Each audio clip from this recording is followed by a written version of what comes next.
terkait MSDM.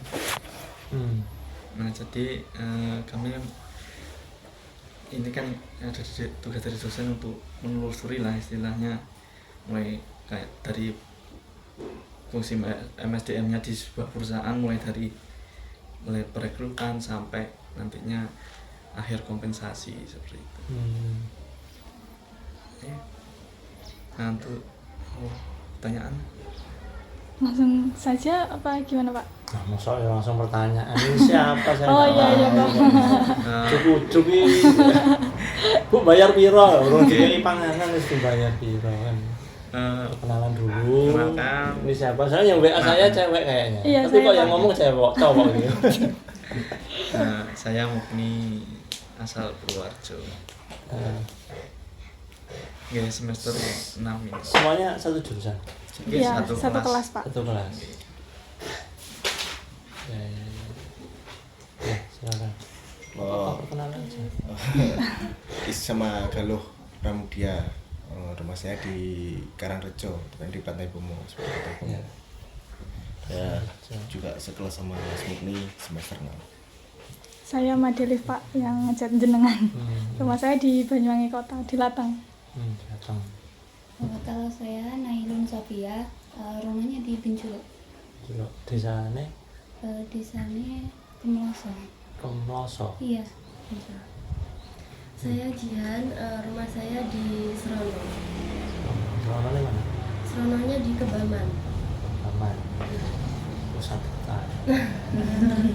Saya Mareta dari Serono juga, di daerah Sukanata. Kalau saya Rudianto Pak, dari Singonjoro sama Bangkulon. Bangkulon? Iya. Oke, terus ini berarti penugasan mata kuliah? Iya. Kemarin yang didapat MSDM itu mengurusi apa aja kemarin? Banyak Pak, perencanaan. Ya, mulai perekrutan sampai jurusannya apa? Agribisnis. Agribisnis. Kalau di Poliwangi agribisnis sekupnya dari mana sampai mana? Dari hulu sampai hilirnya. Dari halaman. Ya, sampai penjualan, Ya. pemasaran. Berarti ini di bagian manajemennya. Ya. Manajemen.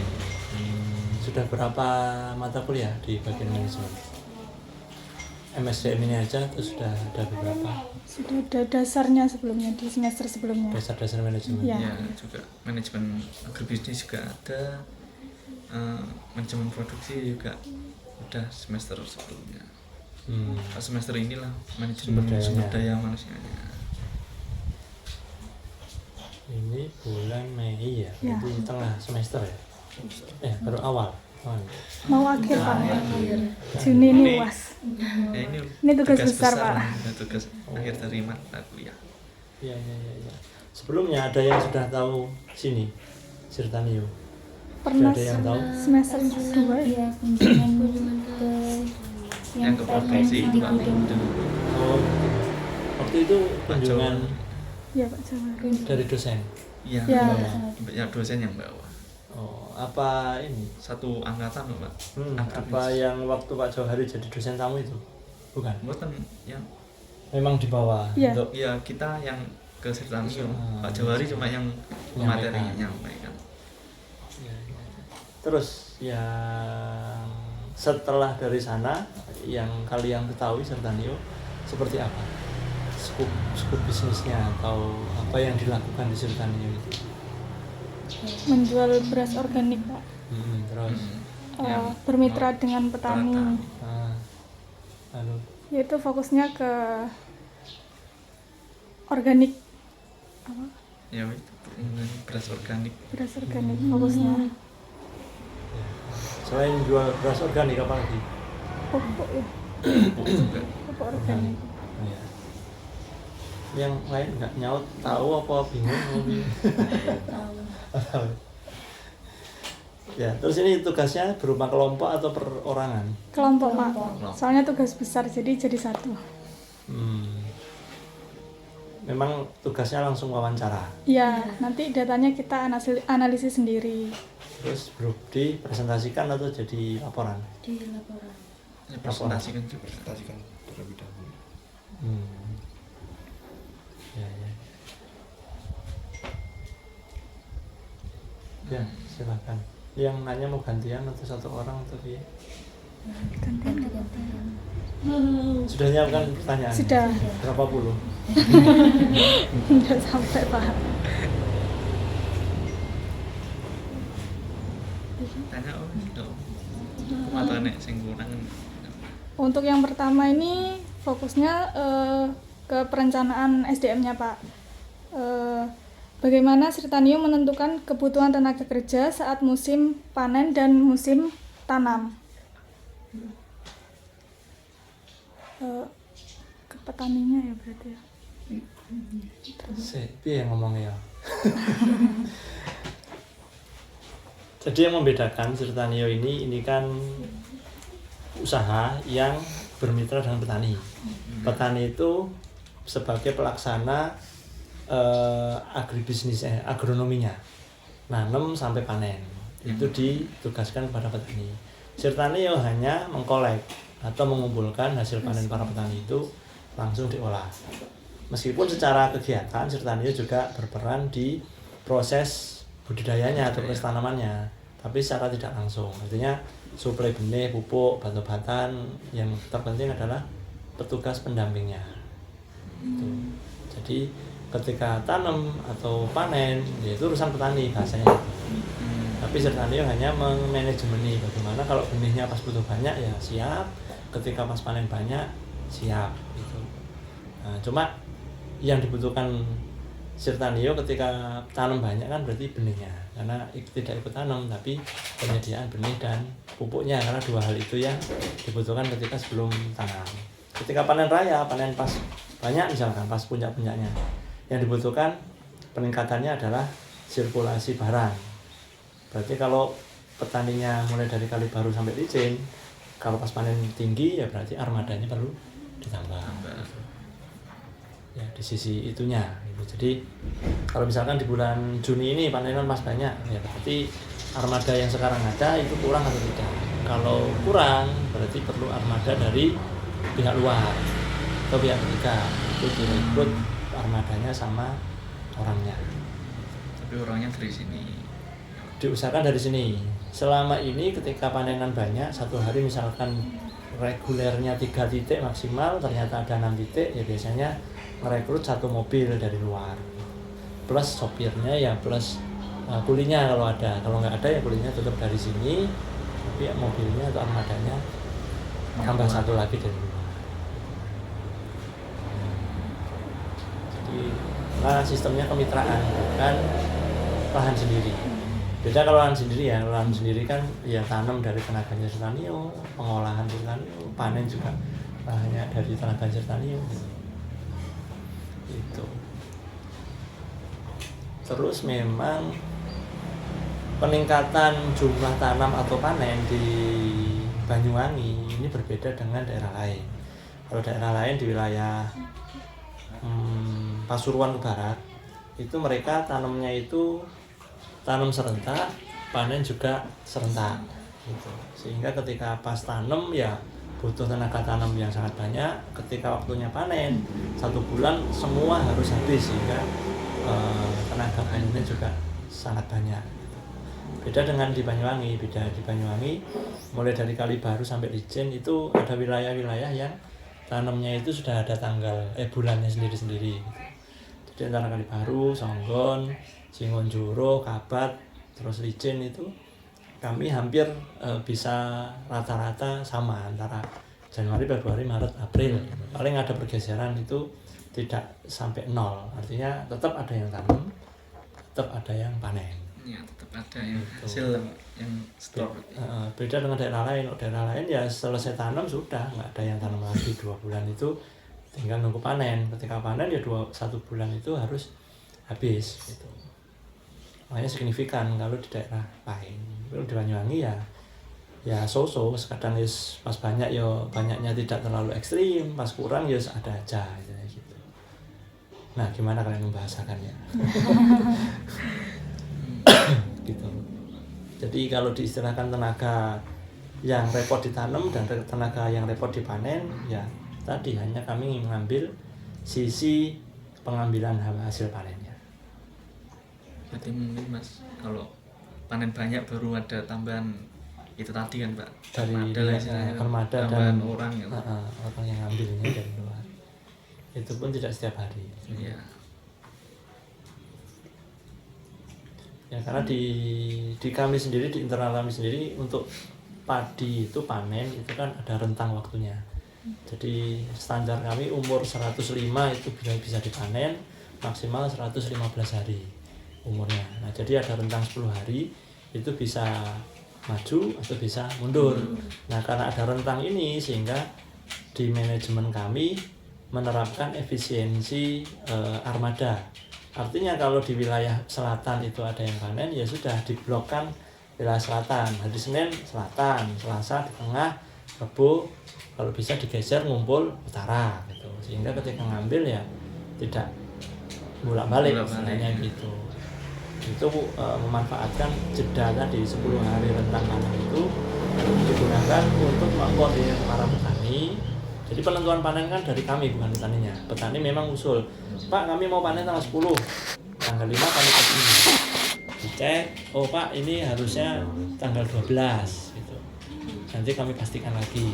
Dibawa data itu dibawa ke kantor untuk dikumpulkan mana yang bisa digeser misalnya gitu. Kalau digeser, oh yang selatan jadikan satu aja di hari ini, yang utara jadikan satu hari ini.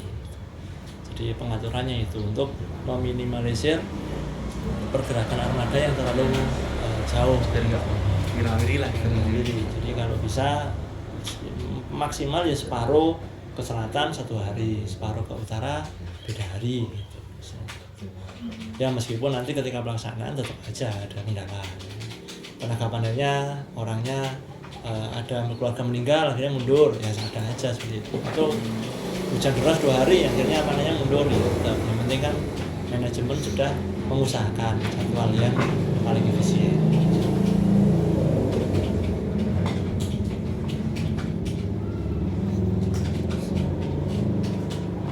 Untuk perekrutannya yang Untuk petaninya itu Iya. kalau mau gabung dengan Sirtani itu kayak gimana? Syarat-syaratnya Ya, gitu Pak. mungkin Syaratnya mau ikut standar pertanian organiknya Sirtanium.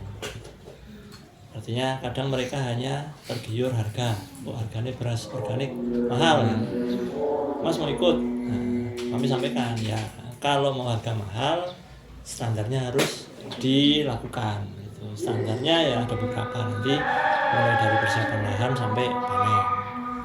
Berikutnya persyaratan lahannya itu nggak ada minimal luasan, yang penting petaninya mau, itu kami dampingi. Idealnya lahannya itu adalah lahan punya sendiri. Kalau nyewa minimal paling tidak 3 tahun. Kenapa kok 3 tahun? Karena sebenarnya pertanian organik itu tidak hanya pertanian dikasih organik, tidak. Pertanian organik itu sebenarnya lahan yang selama ini dikelola petani itu sebenarnya sudah rusak. Itu harus disehatkan kembali. Nah, proses menyehatkan ini minimal waktunya itu 2 tahun. 2 tahun itu baru lahannya itu sehat. Kalau lahannya sehat, panennya itu padinya itu banyak, misalnya bernas gitu.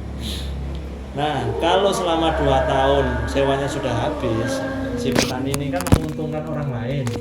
Pas 2 tahun lahannya sudah sehat, sewanya kembali kan, karena rugi petani. Sehingga harapan kami minimal 3 tahun, sehingga kalau sudah masuk tahun ketiga si petani ini sudah bisa manen, misalnya manen sehatnya si lahan.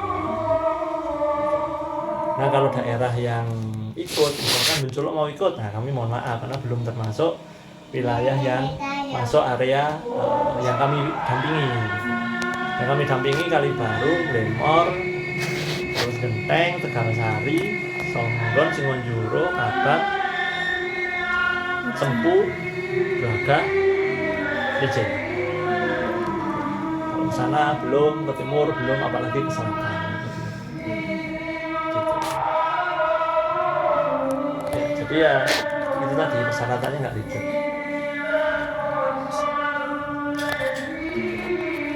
Bapak, saya izin merekam ya Pak. Bantuan kayak apa? Terus Selanjutnya kalau buat pendamping para petani ini itu ada sertifikasi khususnya nggak Pak? Soalnya kan fokusnya pada tanaman organiknya kan, itu harus punya sertifikasi khusus apa Pak? personalnya. Iya. Kalau personalnya tidak, tapi kami sebelum mereka bertugas itu kami beri pelatihan. Kalau dihitung selama 2 bulan memperdalam tentang standar pertanian organik, juga keilmuan fokus ke keilmuan padi dan lingkungannya gitu. Sehingga ketika mereka sudah mendampingi petani, mereka tahu ini kena gejala ini sumbernya apa gitu. Jadi tidak hanya analisa sekilas, tapi sampai menganalisa sebenarnya yang menyebabkan ini terjadi itu apa. Bedanya dengan petani pada umumnya kan pokoknya ketok seperti ini obatnya ini kan, beli obat ini mereknya ini di toko sana aja gitu. Bahkan ada petani yang lebih ekstrim lagi, kena hawar daun padi ketika sudah mulai menguning itu daunnya pada kering, tanya ke kios obat, Pak ini ki foto, misalnya kan lebih enak foto, semprot ini aja obat jamur, kasih obat jamur. Ya nggak salah, karena tanyanya ke kios obat kan gitu. Kios obat yang penting yang dijual kan laku kan, laku dikasihkan ke yang untungnya paling banyak kan gitu nama pedagang kan. Padahal padinya itu kena bakteri, disuruh semprot obat jamur. Nah kalau di sini kami harus memberi pendamping ini semua hal yang berkaitan dengan tanaman padi ini, baik itu fisik tanamannya, tanahnya maupun pengelolaan lingkungannya. Jadi kami jelaskan, kami bawa ke lahan untuk melihat contoh apa yang terjadi, penanganannya gimana. Dan pun kalaupun ada yang belum dipelajari di sini, apa yang ditemukan di lahan itu kami minta untuk foto, video, kalau ada dibawa pulang untuk dianalisa bareng-bareng. Jadi kalau sertifikasi nggak ada, karena sertifikasi itu biasanya kompetensi ke BNSP ya, hal yang tertentu gitu, pendamping organik gitu. Itu pun secara pelaksanaan sebenarnya masih kurang lama sertifikasi BNSP itu. Mungkin Poliwangi ada ya masalahnya. Sertifikasi terakhir itu untuk penyuluhan kompetensi. Iya, kompetensi ya BNSP. Nah, itu. Kan itu sebagian. Kalau yang tim yang kami lakukan kan yang penyuluhan, ya pendampingan, ya analisa, semuanya gitu. Jadi kalau sertifikatnya nggak ada, tapi kemampuannya yang lebih kami berikan agar bisa mendampingi real petani. Berarti sebelumnya pelatihan dulu bagaimana? Ya, pegawai yang baru itu kami latih mulai dari standar SOP yang dari pemerintah, kan tidak detail, standar SOP dari perusahaan, standar pelaksanaannya, terus analisa di lapangannya.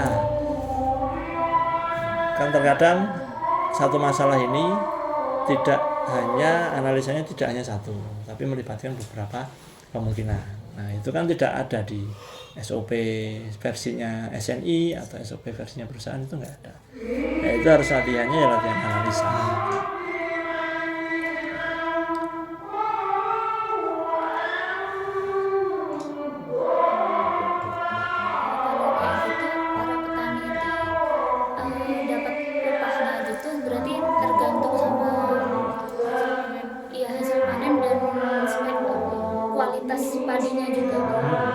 Ya, jadi kalau yang diterapkan di perusahaan Sertanio itu, kami membuat perjanjian kontrak dengan mitra petani. Kontrak perjanjian itu berisi tentang pertama kontrak harganya, karena yang kami buat untuk menarik minat para petani itu adalah harga yang lebih tinggi dari harga umum. Nah, tapi harga yang ditawarkan ini untuk kualitas yang ditentukan, kan gitu. Karena kualitas beras ini dari tanaman ini kan kualitasnya kan bisa macam-macam ya, kira-kira seperti itu. Sama seperti kalian kalau beli jeruk apa tuh yang kuning-kuning itu kan ya santan itu kan ya warnanya seperti itu semua kan. Beda dengan jeruk kalau ada yang jual dari wilayah selatan, ada yang hijau sekali, ada yang kuning, ada yang kempling, ada yang bulat. Nah, kalau yang diterima di Sertanio itu sudah distandarisasi. Gabah itu harus bersih dari jerami, bersih dari gabah kosong, kira-kira gitu. Kadar airnya standarnya adalah sekian. Kalau lebih dari standar ya harus dikurangi, dipotong lah istilahnya, agar sesuai dengan standarnya. Baru dari standarnya itu kami kalikan dengan harga kontrak tadi itu. Jadi kalau petani mau harga yang bagus, semua hasil panennya itu bagus, sebenarnya mudah sebenarnya. Terapkan semua standar yang sudah diberikan. Kalau mereka menerapkan standar yang sudah diberikan, rata-rata selama ini petani itu hasilnya bagus, bahkan tidak ada potongan. Sebenarnya mudah. Ini di luar ada kejadian luar biasa ya. Pokoknya nggak ada tikus, nggak ada serangan worm yang hebat.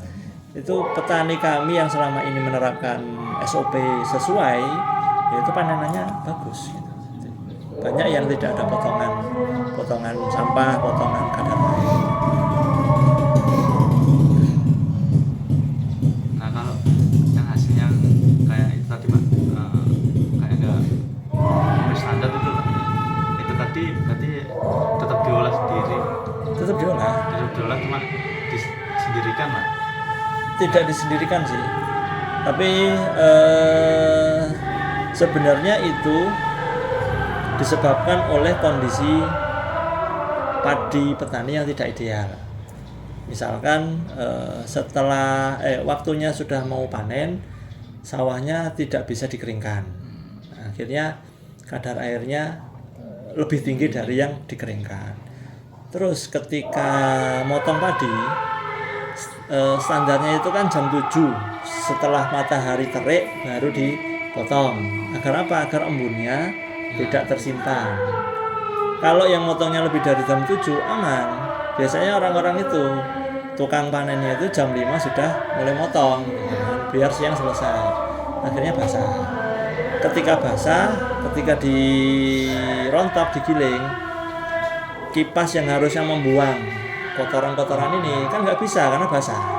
Akhirnya kotorannya banyak yang ikut. Nah, aslinya ketika datang ya ada kadar air yang lebih tinggi, artinya kan airnya lebih banyak, sampah yang lebih banyak itu diproses di pengeringan itu sebenarnya bisa terbuang semua karena dijemur kan airnya hilang. Di sampah-sampah itu kering, nanti ketika masuk penggilingan di kipas juga sampahnya juga hilang. Tapi hilangnya ini kan jangan sampai terhitung timbangan berupa gabah gitu. Makanya ini dihitung, oh ini nanti tidak menjadi apa-apa, tidak menjadi beras, tapi ini hilang karena air yang lebih banyak itu kan kalau kena pengeringan ya hilang, mengering gitu. Jadi fungsi kadar air 25%, sampahnya itu maksimal 6%. Pemanen sendiri itu pakai manual atau Sebagian sudah pakai mesin kombin itu, tapi yang daerah pegunungan yang masih manual. Bejen, Bagas itu kan wilayahnya miring, itu kan kombin nggak bisa masuk. Tapi kalau Simonjoro, Sentul, Rogo Jambi itu masih bisa. Dari sini atau dari petani? Petani nyari sendiri.